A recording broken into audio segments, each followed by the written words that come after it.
Hello friends, कैसे हैं आप। स्वागत है आप सभी का वे टू BHU चैनल में।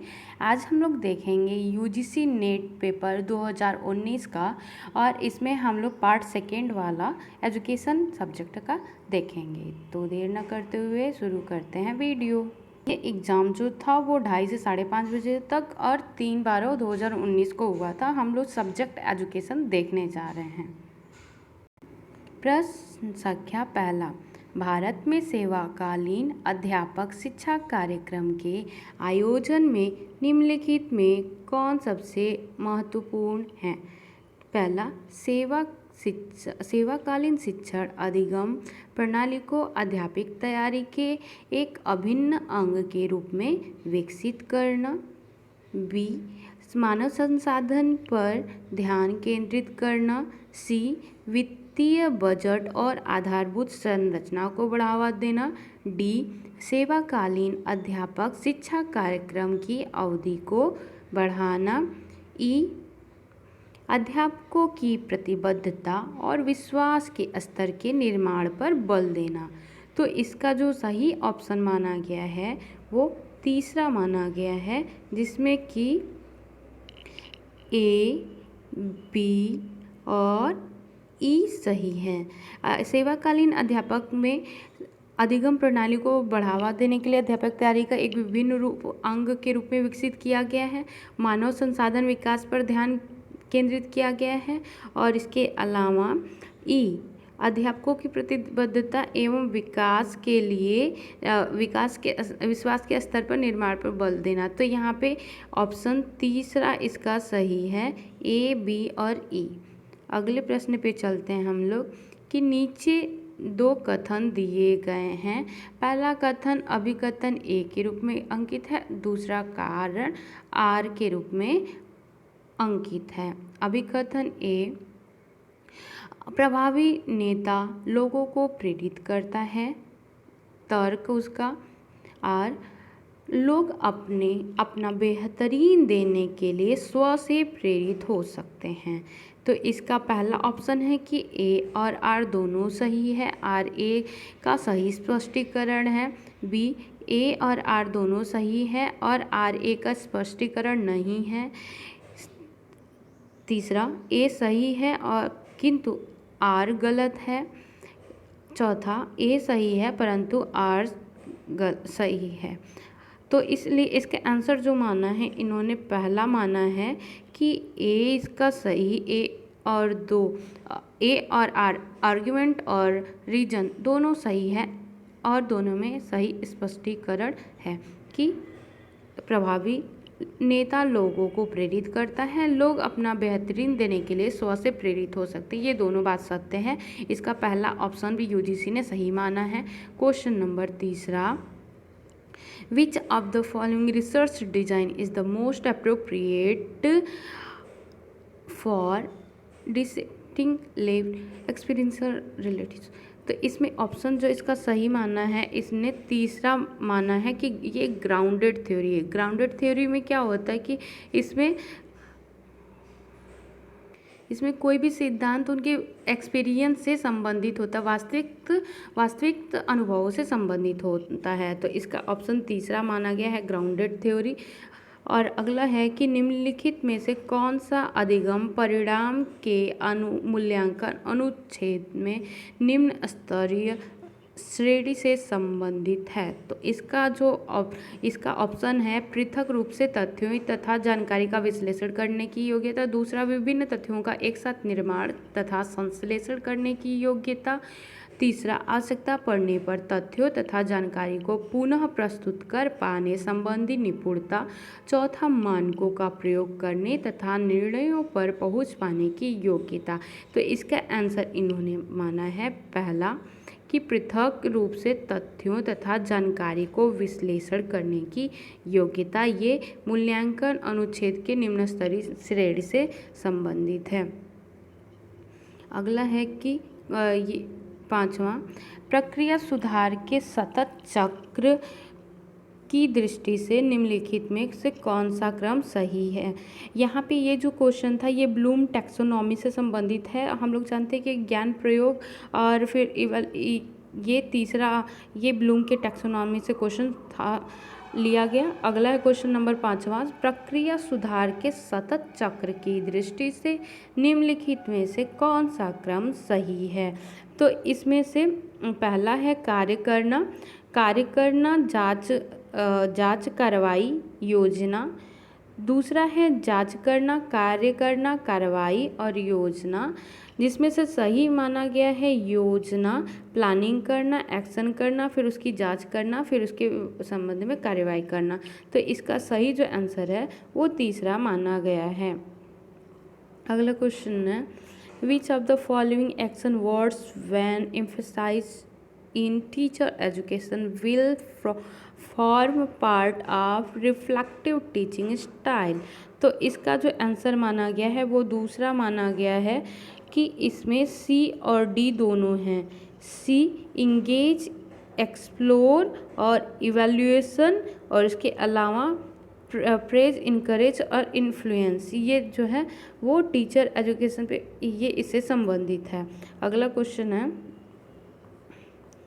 पाठ्यक्रम परिवर्तन निम्नलिखित में से किस पर विचार करता है? तो पाठ्यक्रम परिवर्तन लक्ष्य और उद्देश्यों में परिवर्तन, विषय वस्तु में परिवर्तन, आधारभूत संरचना में परिवर्तन, शिक्षण के तरीकों में परिवर्तन, मूल्यांकन प्रक्रिया में परिवर्तन। तो इसका जो सही आंसर माना गया है वो ए बी चौथा माना गया है कि ए, बी, डी और ई जो मूल्यांकन में पाठ्यक्रम में परिवर्तन होता है तो लक्ष्य में परिवर्तन होता है, तो विषय वस्तु में भी परिवर्तन है और उसके शिक्षण के तरीकों में भी, मूल्यांकन में भी परिवर्तन आता है। जैसे कि मान लीजिए कि इस समय जो है हमारे देश में इस समय टेक्नोलॉजी पर ज़्यादा महत्व दिया जाता है। तो टेक्नोलॉजी पे ज़्यादा महत्व दिया जा रहा है कि हम ज़्यादा से ज़्यादा टेक्नोलॉजी का यूज करें। तो हमारे जो एम है उसमें भी परिवर्तन आया है, तो हम लोग भौतिकतावादी पाठ्यक्रम को उसमें सम्मिलित करेंगे। तो पाठ्यक्रम सम्मिलित करेंगे तो कंटेंट भी चेंज होगा। अब कंटेंट चेंज होगा तो उसको पढ़ाने का तरीका भी चेंज होगा, और पढ़ाने का तरीका चेंज हुआ तो इवैल्यूएशन भी चेंज होगा। तो इस तरीके से चारों एक दूसरे से जुड़े हुए परंतु सी नहीं है। अगला है कि क्वेश्चन नंबर 8वां, एक प्रभावी अध्यापक शिक्षा कार्यक्रम में अपेक्षित आधारभूत प्रवणताओं के अंतर्गत निम्नांकित में से कौन सी प्रवणताएं व्यक्तित्व एवं अभिवृद्धि के अनुक्षेत्र से संबंधित है? तो ए नियंत्रण की संस्कृति, बी संप्रेषण, सी प्रबंधन, डी निगरानी, ई आत्मसामर्थ्य, एफ सकारात्मक प्रत्याशा। तो इसमें से जो सही आंसर माना गया है वो तीसरा माना गया है। इसमें से डी, ई और एफ सही है। डी, ई, एफ निगरानी, आत्मसामर्थ्य और सकारात्मक प्रत्याशा, ये आपके प्रभावी अध्यापक शिक्षण कार्यक्रम में अपेक्षित आधारभूत प्रवणताएं हैं जो कि व्यक्तित्व और अभिवृद्धि के अनुक्षेत्र से संबंधित होती हैं, जिसमें कि निगरानी, आत्मसामर्थ्य और सकारात्मक प्रत्याशा थी। अगले क्वेश्चन पे जाते हैं हम लोग। क्वेश्चन नंबर 9, निम्नलिखित दोनों सेट में मिलान करें जिसमें सेट 1 अंतर्निहित प्रयोजनों को दर्शाता है तथा सेट 2 शिक्षण के स्तरों का उल्लेख करता है। तो यहाँ पे 3 तरीके हम लोग जानते हैं कि 3 तरीके का स्तर होता है, स्मृति लेवल, मेमोरी, फिर उसके बाद कॉग्निशन और ये रिफ्लेक्टिव, ये 3 लेवल हैं। तो इससे कौन कौन सा संबंधित है उसको मिलान करना है। तो इसका प्रमुख प्रयोजन विषय को गहराई से जानना है, समझ विकसित करना है, संरचना की स्पष्टता की ओर अग्रसरित होना है। तो ये हम लोग जानते हैं कि ये अवबोध से संबंधित है कि इसमें हम लोग कोई भी चीज़ गहराई से जानना चाहते हैं तो इसका संबंध, ए का संबंध तीसरे से हो जाएगा। फिर दूसरा क्या है कि इसका प्रमुख बल विचार की क्रमिक प्रस्तुति है जिससे विचारों को लंबे समय तक धारण किया जा सके। तो इसका संबंध जो है वो बी दूसरे से है, स्मृति लेवल से है। जब कोई चीज़ हम लोग लंबे समय तक धारण करने की बात करते हैं तो वहाँ पे स्मृति से संबंधित होता है। तो एक किससे संबंधित था? तीसरे से, और ये दूसरे से। और सी का देखते हैं, इसका मूल प्रयोजन विद्यार्थियों को स्पष्ट, सुसंगत तथा समालोचनात्मक चिंतन देना है, जिससे विचारों को गढ़ा जा सके। तो इसका ऑप्शन चौथा सही है, ये आपका फोर्थ से संबंधित है। और लास्ट है डी, इसका उद्देश्य है स्वयं के भावों को बढ़ाना देना, जिससे स्वतंत्रता का अनुभव हो सके। तो ये पहले से संबंधित है, तो इसका ऑप्शन 4 सही हो जाएगा। तो इसका क्या हो जाएगा, ऑप्शन 4 सही हो जाएगा। अगला क्वेश्चन है, निम्नलिखित में से कौन सा शोध अविकल्प व्यक्तियों, आत्मकथाओं और व्यक्तिगत बातचीत चर्चाओं से प्राप्त प्रदत्तों का प्रयोग करता है। तो इसका जो सही आंसर हो जाएगा वो हो जाएगा, इसका संबंध तीसरा केस स्टडी से या व्यष्टि अध्ययन से संबंधित हो जाएगा। क्वेश्चन नंबर 11वां, फ्लैंडर इंटरैक्शन एनालिसिस की श्रेणियाँ निम्नलिखित में से कौन सा अप्रत्यक्ष शिक्षक वार्ता ITC से संबंधित है। तो हम लोग जानते हैं कि इसमें से टीचर्स की श्रेणियाँ जो थी उसमें से कुल मिलाकर फ्लैंडर में कुल 10 श्रेणियाँ थी, जिसमें से कि टीचर्स की 7 थी और फिर स्टूडेंट की 2 थी और एक वहाँ पे मौन या विभ्रांति थी। तो इस तरीके से कुल मिला के, और टीचर्स में पुनः 2 विभाजन हो जाता है, जिसमें कि अप्रत्यक्ष 4 और प्रत्यक्ष 3 था। तो प्रत्यक्ष जो था उसमें उसका जो ऑप्शन हो जाएगा वो हो जाएगा ये। इसमें आप देख सकते हैं कि फ्लैंडर इंटरेक्शन मुख्यतः 2 भाग, पहले तो ये शाब्दिक व्यवहार से संबंधित होता है, ये शाब्दिक व्यवहार से संबंधित होता है। इसमें 3 होते हैं, शिक्षक कथन, छात्र कथन और मौन या विभ्रांति। शिक्षक कथन मुख्य 2 भागों में विभाजित हो जाता है, अप्रत्यक्ष व्यवहार और प्रत्यक्ष व्यवहार। और अप्रत्यक्ष व्यवहार में कुल मिला के 4 थे और अप्रत्यक्ष व्यवहार में 3। तो पहला क्या है, विचार स्वीकृति, प्रशंसा, छात्रों का विचारों का प्रयोग करना, प्रश्न पूछना, ये था। तो इसमें से इसमें जो हमारे जो प्रश्न में पूछा गया है वो अप्रत्यक्ष शिक्षक वार्ता की बात की गई है। तो यहाँ पे जो है व्याख्यान देना, निर्देश देना, ये जो है डायरेक्ट है। और उसके बाद और ये डायरेक्ट अप्रत्यक्ष व्यवहार से संबंधित है, ये तीनों A, B और D। तो ये कट गए, तो बचा कौन कौन सा, भावनाओं की स्वीकृति, फिर प्रशंसा या प्रोत्साहन करना, और उसके बाद शिक्षक द्वारा अनुप्रयोग करना। ये आपके सही आंसर हो जाएंगे। तो इसमें से आपका जो सही हो जाएगा वो C, E और F, C, E और F सही हो जाएगा। तो इस तरीके से इसका आंसर दूसरा सही हो जाएगा। अगला क्वेश्चन है 12वां, UGC के शैक्षणिक और प्रशासनिक सुधार संबंधी समिति ने कुछ आवश्यक कदम उठाने के सुझाव देते हुए पाठ्यक्रम निर्माण के संबंध में संस्तुतियाँ की हैं। निम्नलिखित सूची में उन्हें पहचानिए। तो A है आदर्श पाठ्यक्रम का निर्माण, B प्रत्येक वर्ष सीमित दायरे में तथा प्रत्येक 3 वर्षों में तंतुतः पाठ्यक्रम को अद्यतन करना या पुनरीक्षण करना, C पाठ्यक्रम का सामयिक ज्ञान, राष्ट्रीय और अंतर्राष्ट्रीय विकास के संदर्भ में नवीनीकरण, D नव प्रविष्टियों को प्रारंभिक प्रशिक्षण दिया जाए, E पाठ्यक्रम क्रियान्वित तथा सभी संकाय के सदस्यों को सहक्रियात्मक ऊर्जा। तो इसमें से आपका B कौन सा, B, C और D ऑप्शन सही है, इसलिए इसका ऑप्शन तीसरा सही हो जाएगा कि प्रत्येक वर्ष सीमित दायरे में प्रत्येक 3 वर्षों के तत्वतः पाठ्यक्रम को अद्यतन एवं पुनरीक्षण करना, ये। फिर उसके बाद पाठ्यक्रम को सामयिक ज्ञान और राष्ट्रीय अंतर्राष्ट्रीय विकास के संदर्भ में नवीनीकृत कर लेते रहना, और नव प्रविष्टियों को प्रारंभिक प्रशिक्षण दिया जाना या रिफ्रेशर कोर्स दिया जाना, ये तीनों बात इन्होंने कही है। तो इसलिए इसका ऑप्शन तीसरा सही हो जाएगा। अगला प्रश्न है, बुद्ध द्वारा बताए गए आर्य अष्टांगिक मार्गों में निम्नलिखित में से कौन सम्यक ज्ञान प्रज्ञा का आधार है।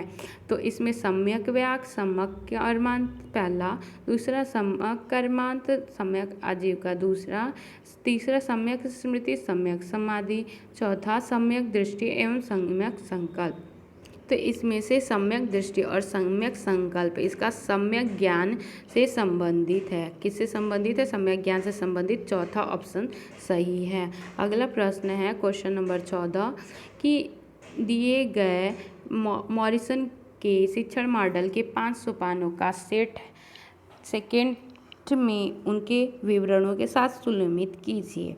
तो सबसे पहला है कि अन्वेषण, फिर प्रस्तुति, तीसरी आत्मसातीकरण, चौथा संगठन और पाठ। तो इसका जो आंसर हो जाएगा वो पहला एक अन्वेषण। अन्वेषण किससे संबंधित होता है? तो तीसरा से इसका संबंधित है कि छात्रों के पूर्ववर्ती कार्यों से संबंधित व्यवहार को तय करना अन्वेषण उससे संबंधित हो जाएगा। फिर बी जो है प्रस्तुति, तो प्रस्तुति कैसे करता है? टीचर शिक्षा चर्चा हेतु विषय का वर्णन करता है, तो इससे इसका 5वें से संबंधित हो जाएगा। और सी का आत्मसातीकरण, जब हम कुछ पढ़ा देंगे बच्चों को तो क्या बच्चे आत्मसात करते हैं और उसे स्व से जोड़ते हैं, तो इसलिए इसका दूसरा हो जाएगा। फिर उसके बाद है डी का संगठन। संगठन किससे संबंधित होता है? तो ये छात्रों को अपने प्राप्त विचारों को शिक्षकों के मदद के बिना प्रस्तुत करना, ये आपका संगठन हो जाएगा। तो चौथा का पहला से संबंधित हो जाएगा। फिर पाठ, जो है वो सामग्री पर पुनर्विचार, जो है सामग्री पर पुनर्विचार। इस तरीके से इसका ऑप्शन तीसरा से संबंधित हो जाएगा। प्रश्न संख्या 15 अधिगम के साथ आमने सामने तथा परंपरागत कक्षा कक्ष प्रविधियां का युग्मन शिक्षण के मिश्रित उपागम के लिए प्रयुक्त होता है, इसे कहा जाता है। तो इसके कहा जाता है सुविलेत या सेकंड, इसका सही है। अगला क्वेश्चन है क्वेश्चन नंबर 16, निम्नलिखित में से कौन सा कथन क्रियान्वितकारी नेतृत्वशाली की विशेषताओं का वर्णन करता है? तो यहाँ पे इसका जो आंसर हो जाएगा वो हो जाएगा, इसका आंसर हो जाएगा ए। इसका ऑप्शन पहला सही हो जाएगा, ए, बी और सी। भूमिका तथा लक्ष्य स्पष्टता, प्रतिबद्धता, अभिप्रेरणा स्तर को बढ़ाना, प्रवीणता, निर्माण पर बल, ये इसका पहला आंसर सही हो जाएगा।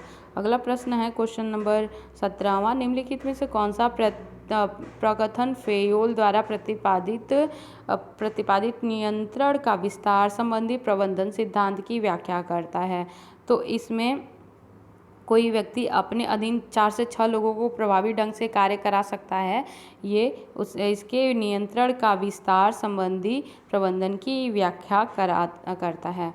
अगला क्वेश्चन है क्वेश्चन नंबर 18 कि कोई शोधकर्ता जनजातीय बच्चों के विद्यालयों की कार्यविधि का अध्ययन करना चाहता है, इस संदर्भ में सर्वाधिक उपयुक्त शोध विकल्प निम्नलिखित में से किस वर्गीकरण से संबंधित होगा? तो ये आपका इसका आंसर जो माना है वो आधारिक सिद्धांत या ग्राउंडेड थ्योरी माना गया है। प्रश्न संख्या 3 इसका तीसरा ऑप्शन सही हो जाएगा। क्वेश्चन नंबर 19वां, नीचे दिए गए कथन है कि पहला कथन अभिकथन एक के रूप में अंकित है, दूसरा कारण आर रीजन के रूप में अंकित है। तो अभिकथन या असेसमेंट, बजट किसी दी गई समयावधि का व्यय और प्राप्तियों का संतुलन आकलन है। और रीजन कोई शैक्षणिक प्रशासक के हाथों में बजट पिछले प्रदर्शन का दस्तावेज, वर्तमान समय का एक प्रकार और भविष्य योजनाओं का एक प्रक्षेप होता है। तो इसका जो आंसर माना गया है वो पहला माना गया है कि ए और आर दोनों सही है और आर ए की सही स्पष्टीकरण है। क्वेश्चन नंबर 20वां कि in the instructional design based of Skinner theory reinforcement which the following set of the activities are appropriate। तो इसका जो आंसर इन्होंने माना है वो पहला माना है कि स्टेप बाई, ये इसका आंसर पहला इन्होंने माना है। अगला क्वेश्चन है क्वेश्चन नंबर 21, निम्नलिखित में से कौन से कारक पाठ्यक्रम परिवर्तन को प्रभावित करते हैं? तो इसमें से जो आंसर माना गया है वो माना गया है तीसरा, ए सी और डी की ज्ञान में वृद्धि, फिर उसके बाद व्यक्तियों की आवश्यकताओं एवं आकांक्षाओं और कार्य स्थानन, ये किससे संबंधित है? पाठ्यक्रम को प्रभावित करते हैं। अगला क्वेश्चन है इसमें से क्वेश्चन नंबर 22, सेट 1 भारतीय चिंतकों के साथ वर्णित है, जबकि सेट 2 उनकी रचना का उल्लेख है। तो स्वामी विवेकानंद। तो स्वामी विवेकानंद, सबसे पहले तो हम लोग इसमें से देखते हैं कि इस टाइप का क्वेश्चन है तो पहले पहचानिए कि आपको क्या आता है। तो हम लोग जानते हैं कि MK गांधी की सबसे पहले तो यही होगी कि my experience with the truth. इसके बाद रविन्द्रनाथ टैगोर, गीतांजलि। तो इस तरीके से 2 ऑप्शन आपके ऐसे ही मिल गए। इसमें से A का हो गया तीसरा मॉडर्न इंडिया, फिर B का रविन्द्रनाथ टैगोर, फिर उसके बाद C का चौथा माई एक्सपीरियंस विद ट्रूथ, और फिर जे कृष्णमूर्ति का D का दूसरा the first and last of freedom. तो ऑप्शन 3 इसका सही हो जाएगा।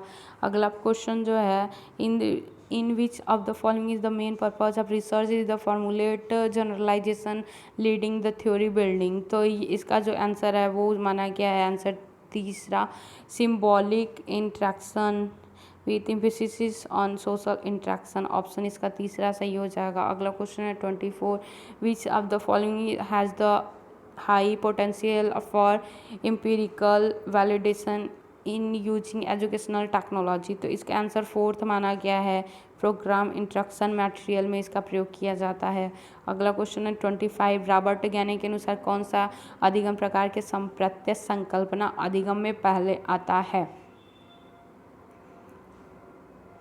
तो इसका आंसर है पहले रूल लर्निंग। पहले जो है वो रूल लर्निंग आती है, फिर उसके बाद पहले रूल्स आता है, फिर संकेत आता है, फिर उसके बाद स्टिमुलस और रिस्पॉन्स आता है। तो इस तरीके से ये आपका अब ये हायरार्की बनेगा। इसका पहला ऑप्शन सही माना गया है इसमें। अगला क्वेश्चन है 26 में, 10वीं कक्षा के एक छात्र छात्रा अपनी कक्षा के शिक्षक से यह साझा करता या करती है कि परीक्षा पाठ्यक्रम की घोषणा उसे असहज बना देती है। इस परिस्थिति में उसे किस प्रकार का मार्गदर्शन दिया जाना चाहिए। तो यहाँ पे उसको एजुकेशनल मार्गदर्शन की आवश्यकता है बच्चे को, तो इसलिए ऑप्शन ए सही हो जाएगा। क्वेश्चन नंबर 27 है, क्वेश्चन नंबर 27 है, which the following are the assumption on the use of parametric statistic. तो इसका जो माना गया है कि इसमें मेजरमेंट B, C और D ऑप्शन इसका पहला सही है। Measurement are based on the nominal ordinal score are normally distributed variance over the all group और इक्वली आपका पैरामेट्रिक का अजम्पशन है। पैरामेट्रिक का ऑब्जर्वेशन इसका पहला सही हो जाएगा, इसलिए आंसर क्वेश्चन नंबर 28, स्टर्नबर्ग के अनुसार निम्नलिखित में से कौन सा कारक बुद्धिमत्तापूर्ण व्यवहार के अधिगम में सबसे महत्वपूर्ण उद्देश्य है। तो स्टर्नबर्ग ने माना है जो वो आंसर इसका है विवेचन और विचारों की प्रस्तुति और संरचना, इसका पहला सही हो जाएगा। अगला क्वेश्चन है, निम्नलिखित में से कौन आभासी कक्षा कक्ष का वर्णन करता है।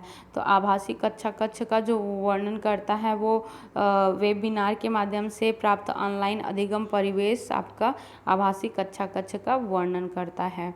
अगला क्वेश्चन है क्वेश्चन नंबर 30 कि are the at the district level which the following institution has been entrusted with the responsibility of in service teacher education for primary and elementary schools। तो यहाँ पे डायट्स होते हैं डिस्ट्रिक्ट इंस्टीट्यूट ऑफ एजुकेशनल।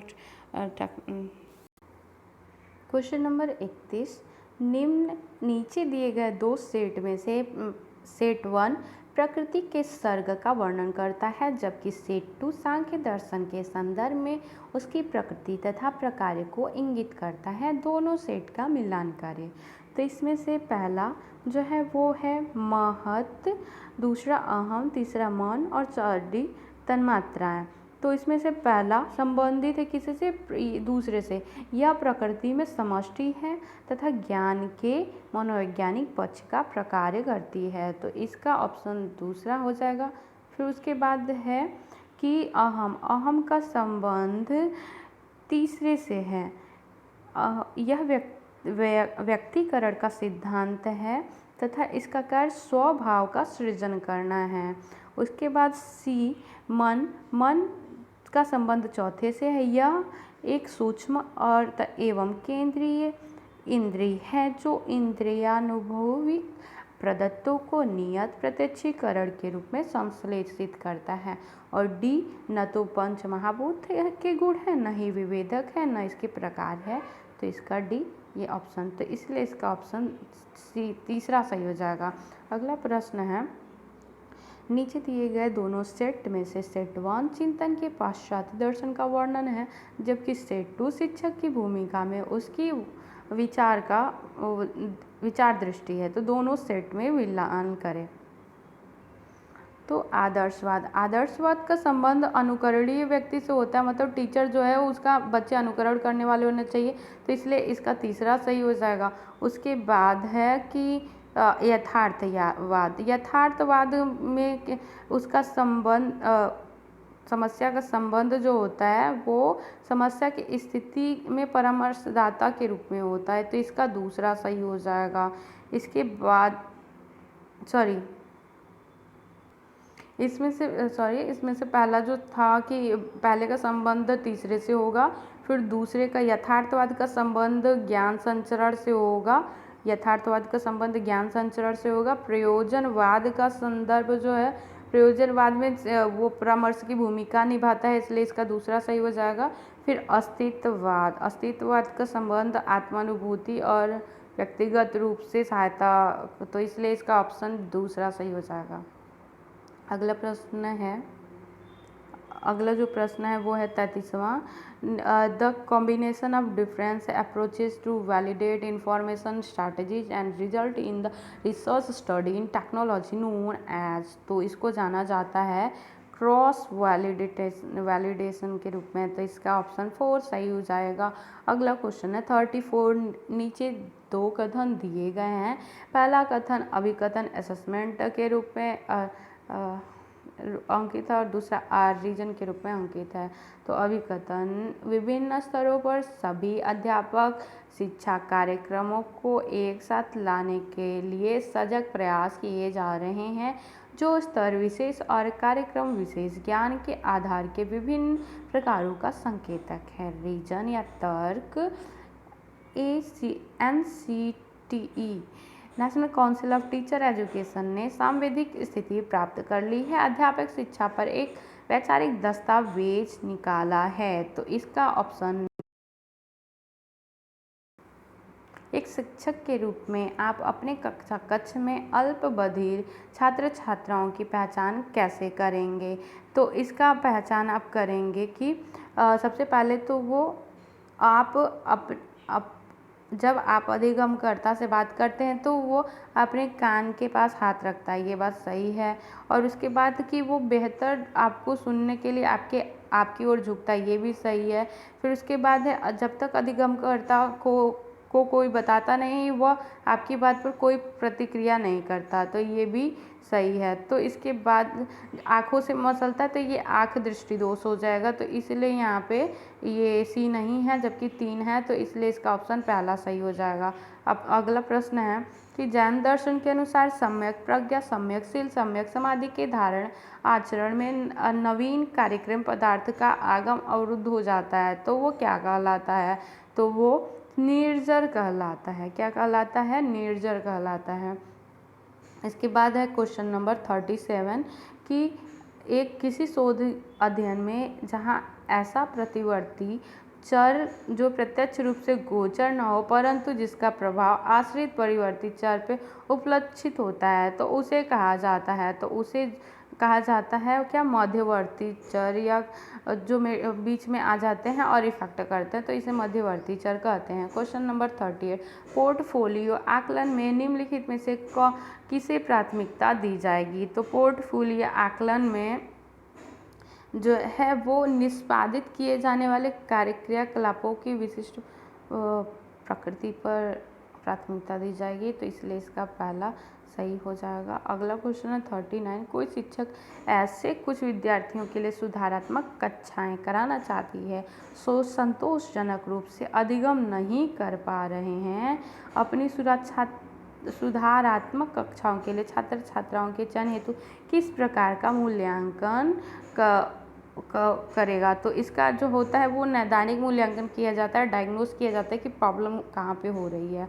अगला question है, जैसे कि हम लोग किसी के अंदर में कौन सी बीमारी है उसको जांच के लिए उसकी खून की जांच करते हैं कि मलेरिया, टाइफाइड, डेंगू क्या है, तो वहाँ से उसको हम डायग्नोस करते हैं। इसी प्रकार हमारे बच्चों में क्या समस्या है तो उसके लिए हम डायग्नोस्टिक टेस्ट लगाते हैं, तो इसलिए इसका ऑप्शन दूसरा सही हो जाएगा। अगला क्वेश्चन है question number 40, in which the following of a set of this spiritualated the high level of category taxonomy in the cognitive, affective and psychomotor domains respectively। तो इसका आंसर जो हो जाएगा इवेल्यूशन, करेक्टराइजेशन एंड नेचुरलाइजेशन। तो ये इसका option 4 सही है। अगला क्वेश्चन है कि 41, which branch of the philosophy has the direct relevance for the deciding transactional strategies for curriculum। तो यहाँ पे इसका संबंध मेटाफिजिक्स से हो जाता है। मेटाफिजिक्स से क्वेश्चन नंबर 42, शोध के लिए किसी यादृच्छिक प्रतिदर्श के आहरण की प्रक्रिया में निम्नलिखित प्रक्रिया में कौन सी अनुक्रमानुसार हैं। तो यहाँ पे इसका ऑप्शन जो है वो 4 सही हो जाएगा कि यादृच्छिक आधार पर प्रतिदर्श आहरित करना, प्रतिदर्श आकार का निर्णय लेना, लक्षित सामग्री को परिभाषित करना, लक्षित सामग्री की इकाइयों को सूचीबद्ध करना। तो ये इसका 4th ऑप्शन सही है। क्वेश्चन नंबर 43, अधिगम के सिद्धांतों के विकास को सही क्रम में कौन सा क्रम सही है। तो ये आपका क्वेश्चन बार बार पूछा हुआ है, इसके पहले भी बार बार ये पूछा हुआ। तो सबसे पहले जो आया था वो अधिगम का सिद्धांत में थॉर्नडाइक का आता है बॉन्ड थ्योरी, जिसे संबंधवाद थ्योरी भी बोलते हैं, बॉन्ड थ्योरी होती है। फिर उसके बाद पावलोव का क्लासिकल थ्योरी, फिर उसके बाद स्किनर का स्टिमुलस रिस्पॉन्स या फिर ऑपरेंट कंडीशनिंग, फिर टॉलमैन का संकेत अधिगम, फिर ये संज्ञानवादी सिद्धांत जिसमें पियाजे वगैरह की है, फिर रचनावादी सिद्धांत है। तो इस तरीके से इसका सबसे जो पुराना होगा वो थॉर्नडाइक वाला हो जाएगा, तो इसलिए इसका आंसर पहला सही हो जाएगा। अगला क्वेश्चन पे बढ़ते हैं। शिक्षा के क्षेत्र में परियोजनाओं के लागत प्रभाविकता विश्लेषण के अध्ययन की नगण्य संख्या के कारण है। तो इसमें जो आंसर माना गया है वो CAE में अनिवार्य अभिज्ञता का अभाव होता है। फिर उसके बाद कि CAE के साथ निर्णय लेने वालों की सुविज्ञता का अभाव है। फिर CEA में शैक्षिक संकल्पना को कम महत्व दिया जाता है। तो ये इसका ऑप्शन दूसरा सही है।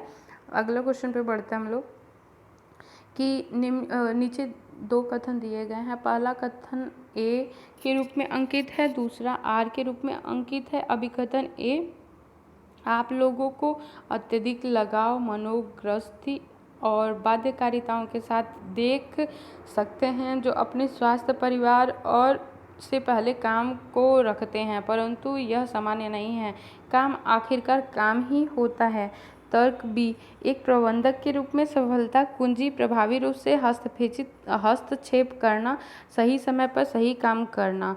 तो इसका आंसर जो हो जाएगा वो हो जाएगा दूसरा कि RA दोनों सही है, पर RA की सही स्पष्टीकरण नहीं है। अगला क्वेश्चन पे हम लोग जानते हैं, on the basis of the Flanders interaction analysis category in a 10x10 observation matrix, the cell which the indicate the level verbal interaction are known as।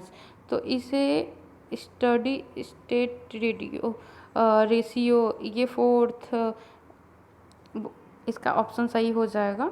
अगला क्वेश्चन है कि ऐतिहासिक शोध अभिकल्पना के बारे में निम्नलिखित में से कौन सही है। तो इसका सही उत्तर है कि परिकल्पना परीक्षण का एक अभिन्न अंग है। B, प्राप्त परिणामों का अन्य परिस्थितियों में सामान्यीकरण किया जा सकता है। C और E, BCE की प्रदत्तों के विवेचन के लिए विषय वस्तु विश्लेषण किया जाता है। तो इसका ऑप्शन E सही हो जाएगा। इस प्रकार से इसका ऑप्शन दूसरा सही है। अगले प्रश्न पे बढ़ते हैं हम लोग कि निम्नलिखित में से कौन सा आयोग समिति भारत में शिक्षक शिक्षा के संबंध में विशेष तौर पर गठित किया गया था या गठन की गई थी। तो इसमें से इसका ऑप्शन कोठारी कमीशन हो जाएगा। कोठारी कमीशन ऐसी कमीशन थी जो सभी शिक्षा के सभी लेवलों पर मतलब सभी लेवलों से संबंधित था, और जैसे कि वो 10+2 प्राइमरी उच्च प्राथमिक माध्यमिक सब स्तर से संबंधित था और शिक्षक शिक्षा से संबंधित था खास करके, तो इसलिए इसका ऑप्शन 4 सही हो जाएगा। अगला क्वेश्चन है 49। Which one of the following indicates demanding system profound knowledge consisting of four iterative theory. तो इससे है ई रिलेटिव थ्योरी से संबंधित है, तो इसका ऑप्शन 4 तो सही है। Knowledge need hierarchy and participation of the goal and setting, 4 तो सही है। अगला क्वेश्चन है क्वेश्चन नंबर 50। निम्नलिखित में से किस अनुक्रम द्वारा भारत में शैक्षिक प्रौद्योगिकी के विकास का सही क्रम प्रतिबंधित होता है। तो इसका जो आंसर हो जाएगा वो हो जाएगा, इसका आंसर जो हो जाएगा वो पहला सही हो जाएगा। श्रव्य साधन, दृष्टि साधन, श्रव्य दृष्टि साधन, ICT समर्थित साधन।